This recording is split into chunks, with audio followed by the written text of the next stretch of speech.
everybody. Welcome to AJS News. This is video 1 of 2 for today. But first, a word from our sponsors. Guys, we have been telling you about Surfshark and how it can protect your data on the internet and get you access to all the things that you need. But there is one more service that they offer.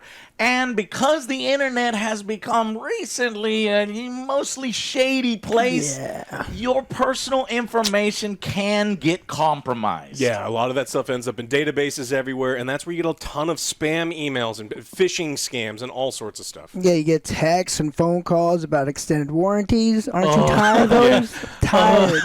Timeshares and stupid crap like that. If you guys are sick and tired of dealing with that or want to make sure that your personal information is not out there on the internet, you can use Incogni. They offer custom removal services. You get friends and family. This is unlimited again. You know our friends at Surfshark. They're the best. To get all of this data scrubbed from the internet and take back control of your information. You can protect you and your family from phishing, scams, harassers, all that stuff. Grab it now. We have a promo code. Go to incogni.com/angryjoeshow and get 60% off.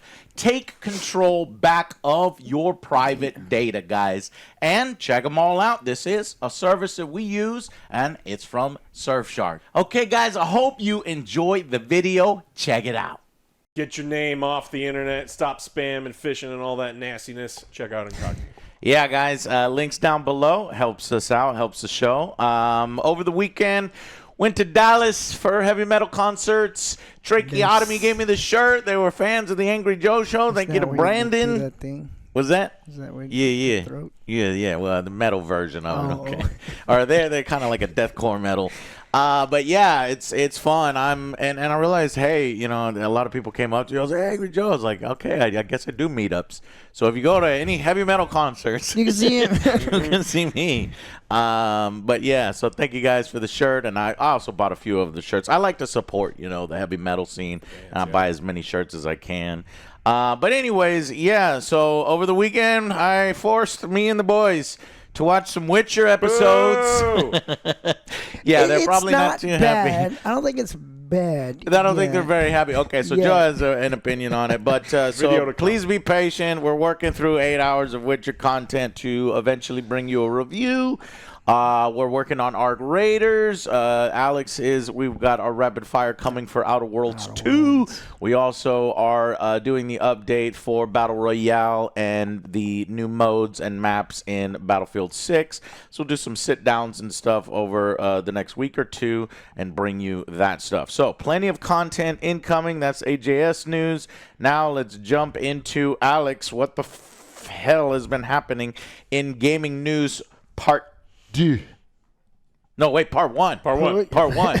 Part 2 is what I was thinking, because there's a news story that's it's going to be very angry. Yeah. It's going to be very angry. So you just wait for that one. Arc Raiders came out. We played a ton of it, an absolute ton of it. Massive success for them. 354,000 people were playing at the same time on Steam, and people are loving it. There was a little bit of snafu on Xbox where some of the people who had purchased it, there was like some workarounds that people were trying to get it. You could only cloud stream it. They couldn't get in all at once. People were pretty upset about that. Anyone who had paid the upgraded version were able to get in, so it was clearly someone had screwed something up. But other than that, it was actually a pretty stable launch. We didn't have crashes. We weren't waiting in server queues. So they did a really, really good job on their launch. Yeah, it got more popular over time because server queues did eventually come. When I got back from Dallas on Sunday, I had to sneak in a little bit because, man, I was addicted. I'm addicted to extraction shooters. Yes. I'm not sure if this one's worth the $40 up front. I've got a roadmap for you guys incoming. However, if you're not sure you're into extraction shooters, I'd probably start with Arena Breakout Infinite, which was a really polished one that we enjoy, like Tarkov. See if you like it there. Then obviously Arc Raiders is a third-person perspective. But when I showed up on Sunday, there was an actual queue, and the queue sucks because it's like there's no indication of what spot you're in the queue. It just says you're in queue. And then it just sits there and does nothing. So I don't know, is it loading? Am I actually in the queue? Did I freeze? Did I break? But yeah, but that's a good thing because they are getting more players, and it honestly didn't take long. I think it was about 5-10 minutes. So but without the visual indicators. So yeah, Arc Raiders has a roadmap going. They're gonna show off a new map in November, and then the Raider decks, Battle Pass kind of stuff. Which this is bothering me a little bit. I paid $40 up front, and now and then I got some more cosmetics that I can buy. Yeah, but the cosmetics for me already, like I could buy something right now, but I don't feel like I like this stuff. Right. Like, I want something more enticing. We have the deluxe edition, and we don't have anything. It kind of sucks. So yeah, there's problems. Just wait for our eventual review on it, but or come join us right now as we do it live at twitch.tv. So. All right. What else? They say probably mid-November or when? Oh yeah. Okay, you want to know when it's coming soon? They said that there's going to be events. Some people were upset that there was no spooky season stuff. But the game launched then. So the November update will bring new arc enemies, the Matriarch, which sounds cool, and the Shredder. Shredder. Not that Shredder. Damn it! It's a paper shredder that has wheels and it just moves around and it eats your documents. Yeah, we could expect a new map, new conditions, new feats, trials, cosmetics, and quality of life improvements. And then the North Line biggest addition will be the Stella Montes map, adding a new region of the Rust Belt that is locked on the in-game world map. So it's locked right now, which I don't know if I can really count this as additional content. You'd already promised up front, and then it's locked, and you're going to unlock it later on. So, yeah. Yeah. All right, well, we'll see. Yeah, we'll see. Yeah. All right, another game that we played, a Battle Royale, Vampire Blood Hunt. We played it a little bit. We played the beta? Yeah, we went a long time ago. It wasn't great. We thought that it had some potential, but it didn't really quite live up to it. And unfortunately, it's going to be closing its doors early next year. It was hitting like 400 people concurrently for a little while, and then that dropped to like 250. And at 250 people playing at once, you could get matches in, but they just can't keep servers up and running with that few people. So they say it's gone bye-bye. It's going away, and I honestly forgot about that game. Yeah. I think everybody else did as well. When we played it, we're like, this is not gonna last. When you have a lot of, there's good games that drop off. There's average games that drop off. When you have an explosion within a genre, this being the Battle Royale, it's kind of sad to see Wildgate is kind of empty right now and kind of dying, even though we really liked it. That was a good one. But it's like, we're the Angry Joe Show. We have to continue to move to next games, and I hope that there's communities there that will stay at a particular game. But those numbers are dwindling too. That was a game that I didn't crave. I didn't want to play after that first week, and it's just I just didn't want to go back. Like I felt like we'd done everything that you can do within that game. Because like there are games like ABI where it's like, yeah, I do want to play another weekend. Or if someone was like, hey, we're gonna get a group together for Ark, it's like, yeah, absolutely, I'll jump in, even outside of work stuff. But Wildgate wasn't one of them for me. Yeah. So it just sucks when these games fall off because obviously they're developers and working there and everything, but that's how the business is. Yeah. Live service. All right. I've got some interesting Fortnite news. We have used Fortnite as a punching bag for a real long time. We make fun of it, but in reality, Fortnite actually really takes care of the people who play it. They're constantly giving them new content. That's what I say about it. And then so it's like they're getting new skins and new exciting things. And so as much as, it's fun to go high, the Fortnite-ification of stuff, they really do take care of people. Except for now. Well, they better because they make billions. And so, yeah, sure. Fortnite is adding something called sidekicks. So they're little like pet things that join you in your adventures, and it's going to be great. But the problem is your choices with them are permanent. So make sure you preview the appearance before locking in, because what they want to do is they want you to lock in the way that your sidekick looks. And if you ever want to change it again, you have to repurchase the sidekick. You can't edit any of those things. So they said, no, sir. Yes, you can purchase a sidekick multiple times and give them different appearances. An immediate failure, an immediate way to cash in yet again, as if they aren't already cashing in with all the cosmetics and stuff. But now we have a new thing. Your pet but you can't change your pet. You better Unless make you got your money. pet. You change the the collar. If you got money, Blue, then you can do it. $20. You can change. You can Fortnite change, pets. Yeah. And so you can change their outfits that they're wearing because, of course, they want to be able to sell you outfits and stuff. But as far as like the appearance of your pet, in order to change that, you would have to give them more money. This is a ridiculous thing.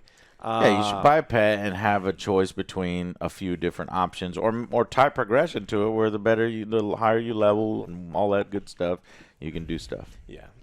So this is, in my opinion, a horrible thing. I don't think any of you should buy it, but based on how everything goes, this is going to sell super well, and people are going to buy 5 different versions of their same pet, so they can have a different pet to match different outfits. And I hate No, thank you. Don't care. Yeah. YouTube is updating its policy on violent video game clips. And Great. So this is something that... It's already hard enough to review like Mortal Kombat on this platform. So fortunately, this will not affect Mortal Kombat. So this is what they said is, in addition to our existing guidelines around graphic gaming content, what does it affect? we will age restrict an additional small subset of video games featuring realistic human characters that focus on scenes of torture or scenes of mass violence against non-combatants. So Mortal Kombat would be a combatant. It would be like... Well, Mortal Kombat's already flagged. They don't need a reflag of one that's already flagged. Battlefield 6, you're going around like shooting people. Those are combatants. Okay. Those are fine. Think about it, Joe. It's more like GTA. And so it's like old man walking down the street, and you're sitting there. You're going to sit there in your car. And Give my money. If you've ever played a video game with OJ, nicest person in real life. Seriously, such a nice person. He's a fucking psychopath in video games. Oh, it's my outlet. It's my outlet. And so he is he tortures people in these fucking video games. And so like he's going to run over that old man, hope he gets stuck in the wheel, and he's going to ride with him. And we're not going to be able to show any of those clips on YouTube because they're going to get age restricted. And then all the money will fall back out and get money back. It's like, oh man, only $10. So its platform is going to make judgment based on 3 criteria: the duration of the violent scene or scenes, whether or not the violence is the focus of the video, and whether or not the characters in the game are realistic humans.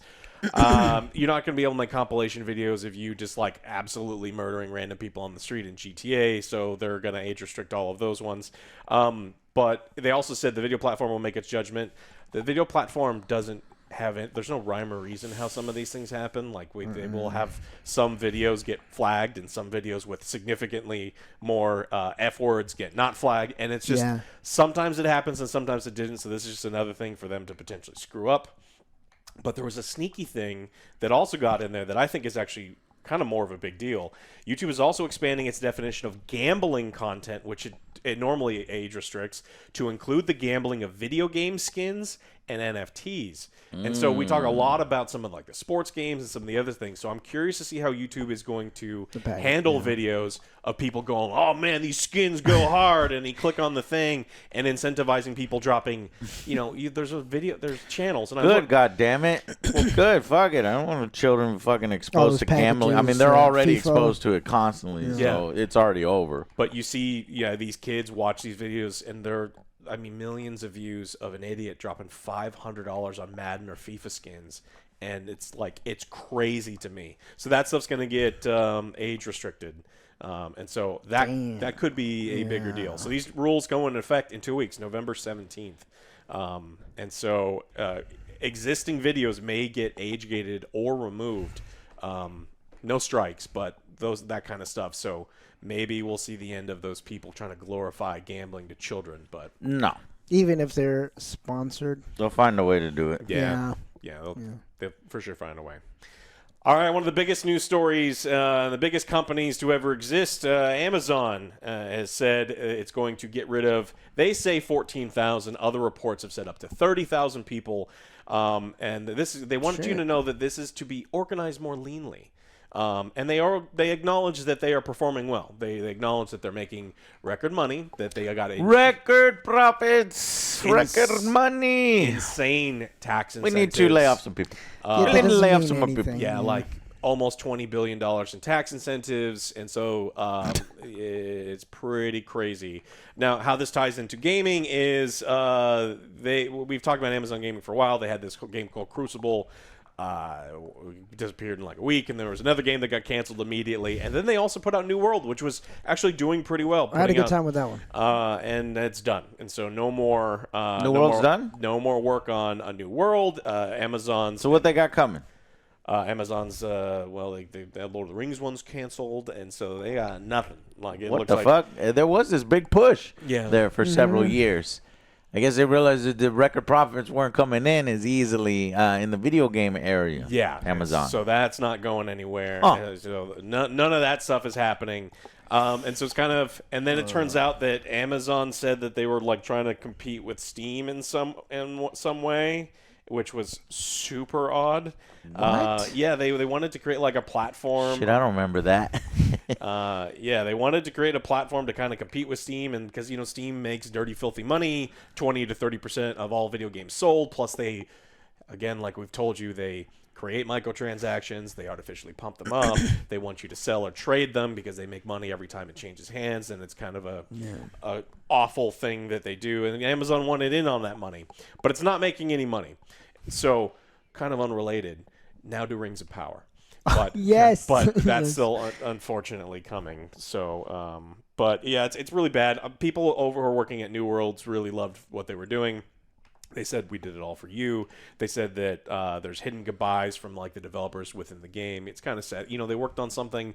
Amazon finally had something that worked out and that people enjoyed, and because it didn't make literally all of the money, it is gone. So, Are you saying that Amazon's getting out of video games? they haven't announced that it's all, but so it's like the Lord of the Rings MMO is dead. They said that they're going to start. They're shuttering a lot of their programs. I don't know if it's completely gone, but like all of the things that they're in a downturn right now, That's basically. yeah, and so they're ending updates for MMO New World, and I don't know what else they've got if they're Haven't heard. so. Yeah, bad times for the end of the year. Happy holidays, everybody. Well, it could just be, a break in the schedule, but it's odd that we don't have anything announced. So we'll see. Is Amazon Gaming officially over, or are they just in between funding and announcements for future Amazon games? I did appreciate that somebody tried to create a new MMO in this day and age. It was all right, but it didn't. I don't think the premise was enough to hold my attention for a while. I would love to see them do like a Planet Side 3, that kind of game, would definitely hold my attention and the Angry Army's attention. But yeah, all right, Amazon, you blow a lot of money on fucking stupid shit like Lord of the Rings, The Power of the Ring. But you're looking forward to it, though. I am a little bit. I just want to see how big this disaster can get. How is this going to end, kind of thing. But it would be nice if you were to take some of that money and make some good video games out of it. And I don't think people are specifically rejecting Amazon as a developer or a publisher of video games because it's Amazon. I just think that what we've gotten so far hasn't quite, hit what they needed to hit. Yeah, and if you're curious, and so that they've addressed it, they say, quote, "Some may ask why we're reducing the roles when the company is performing well." And then he goes on to kind of like, we've made our money from you motherfuckers, and we're looking at other ways to make money. Even more money. And they said, what we need to remember is the world is changing quickly. This generation of AI is the most transformative technology we've seen since the internet, and it's enabling companies to innovate much faster than ever before. So when we were saying, hey, AI can be real bad, and it could just throw a lot of people out on their asses. Yeah. This is what's happening. The first opportunity some of these companies have to fire as many people as they possibly can, they will. It looks good at the end of the year. And I have no doubt that they're going to end up having to rehire a lot of them later on because they'll realize that AI wasn't doing all of the things that they were promised to do. But they'll be rehired at lower roles, lower rates. And this is just not the kind of corporate churn that's probably good for people, humanity or any of those other things, especially when we're giving them $20 billion in tax incentives. But not good. All right. It's enough depressing shit for me. You got anything fun over there? Oh, fun stuff. Fun. Well, I didn't get that memo. What I got was Mortal Kombat Legacy Collection. Mortal Kombat is a fucking disaster online. Yeah, launches to really mixed and then bad reviews on Steam. If you don't know, the Mortal Kombat community is up in arms because the online portion of it sucks balls. We've got a WaveNet version, Ultimate Mortal Kombat 3, previously thought lost, as well as fondly remembered spin-offs, Mortal Kombat Mythology Sub-Zero for the completeness. It bundles all of these things together. But now it's at 55% of the Steam reviews are negative. Impact lag is absolutely unacceptable. Let me take a look at the reviews. Okay, it's up to mixed again. It went lower. But basically, the online is in a terrible state. Quick play matches with random people only. You can't queue for more than one game at a time. So the community splintered between all of the different little fucking games instead of it being in that nice little collection where you can swap them out.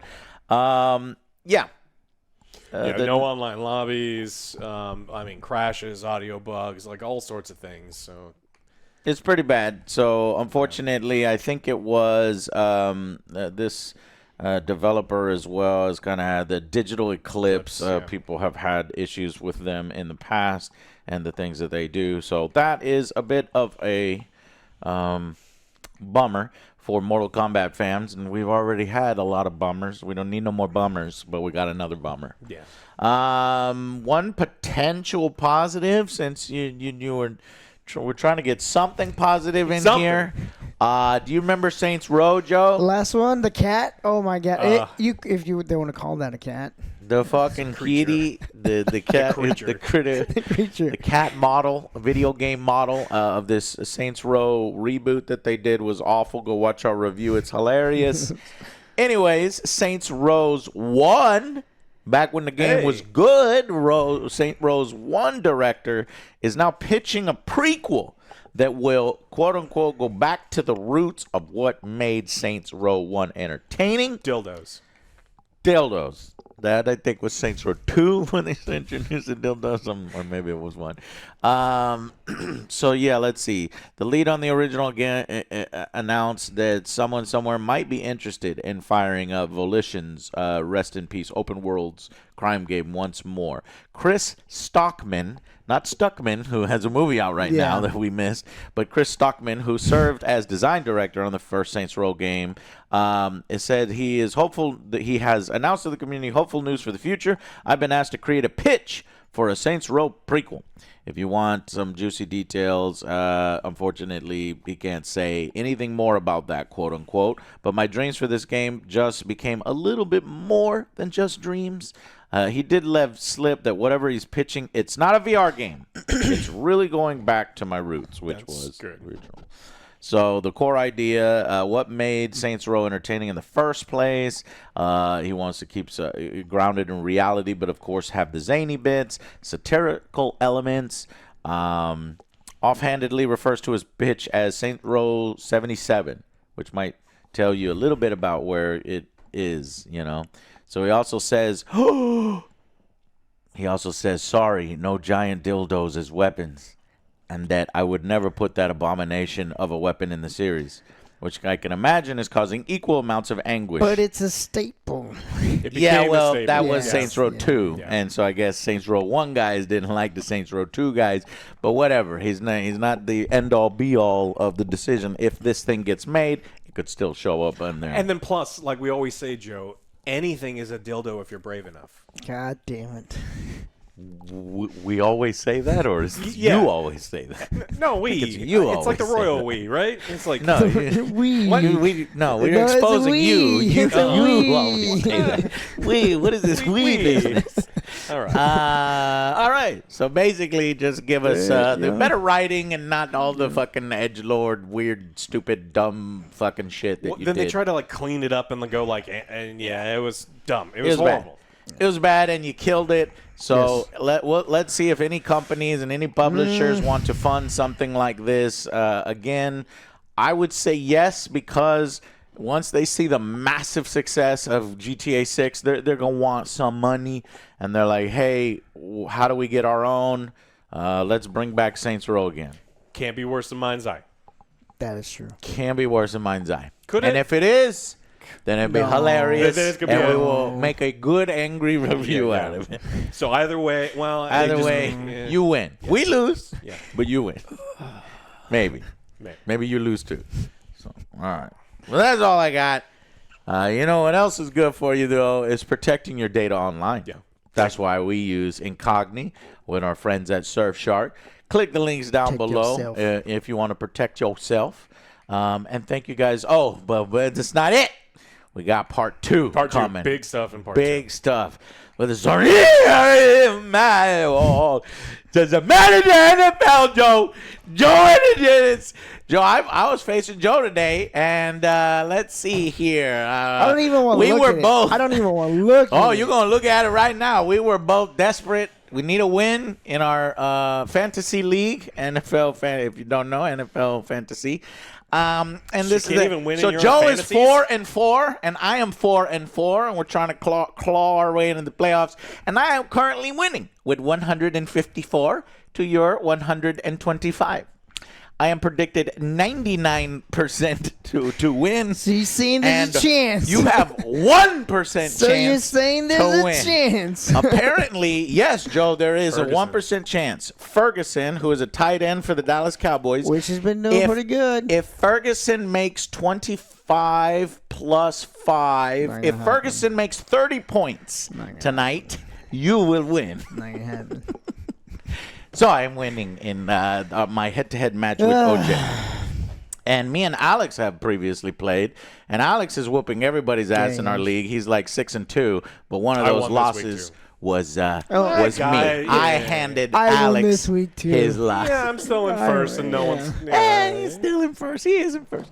All right, but that's a little update for you. But Mahomes is on our next video, so go watch that one. Thank you so much for watching, and we'll see you on part 2. Bye, guys.